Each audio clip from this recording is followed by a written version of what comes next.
Domestic violence is usually seen as men being violent towards women. However, worldwide research actually shows beyond any argument that women are just as likely to commit domestic violence as men. There is much debate about the facts and figures of domestic violence. This is because there are two different schools of thought when it comes to carrying out research into both domestic and intimate partner violence. The first school of thought is known as the family violence perspective. This perspective studies how the interactions of the entire family unit are affected by violence and gives a voice to all of the victims. The other perspective is the feminist perspective, which focuses only on the plight of women and the effects of domestic violence on them, and in doing so not only ignores the plight of men, but has also created and fosters a massive bias towards it. The truth is that while men facing domestic disputes tend not to react with violence, women on the other hand do. We parents make sure to raise our boys to never hit women, but we do not raise our girls to the same standard. We do not emphasise the importance of refraining from violence to our daughters. Men say that if a woman gets marked, even by accident or through a man using self-defence during a violent encounter, she will either report it or threaten to report it. And let's face it, in that case the authorities and our systems are set up to take the woman's word over the man's word. They also say that they fear that if they retaliate, the comeback will be way more severe and violent, and he will end up in a much worse off situation than if he simply takes the beating. Male victims also say that they feel ashamed and embarrassed and do not want anyone else to know. Many men do not have a close confidant or someone they can talk to. Even if they did decide to leave an abusive partner, supports for male victims of domestic and intimate partner violence are not there. And for older men, the situation can be much worse. Many older men have been victims of domestic abuse for so long that it has become a way of life for them, and they have become resigned to the fact that it will never end until either they or their spouse has died. There are no father and child shelters in Ireland, and there is not even one single bed for battered husbands, only hostels aimed at victims of homelessness. So if a man desires to leave an abusive relationship and take his children with him, unless he has a friend or family member who can help him, he will face homelessness. Women deliberately use coercive behaviour to control and manipulate both their male and female partners at least as often as men, and sometimes more.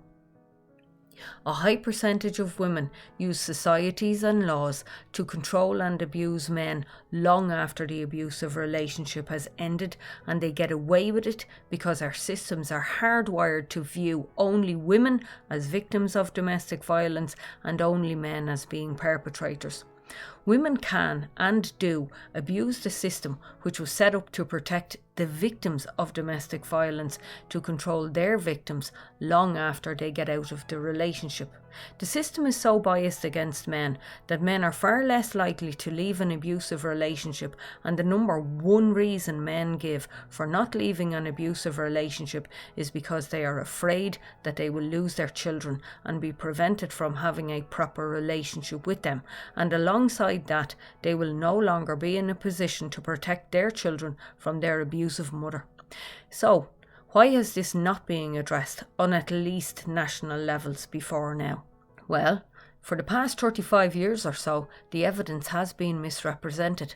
Critical information has been deliberately left out from research publications. Only the results which suit the status quo are released. The governments are complicit in this. So is the World Health Organization. In 2002, the World Health Organization deliberately omitted evidence from more than 200 research studies which showed that women are perpetrators of domestic violence too. Where it did allude to female domestic violence, it was to note that when it did happen, it was usually in self-defence. This was a blatant misrepresentation. Researcher Murray Strauss has documented that in 2006, a global health survey was carried out. The participants were 13 to 15-year-old students. Question 38 asked the students whether they had been slapped or hurt on purpose by a boyfriend or girlfriend in the last 12 months. The results from the first 4 nations showed a higher percentage of boys who were hurt. When the data from the other 66 nations appeared, question 38 was nowhere to be found. Today, those 13 to 15-year-olds are between 27 and 29 years old. In an address to the Dáil in December 2020, a new support for victims of domestic violence was being discussed. This is a wonderful initiative whereby victims of domestic violence can look for support and take time off work to recover without having to produce any evidence of abuse.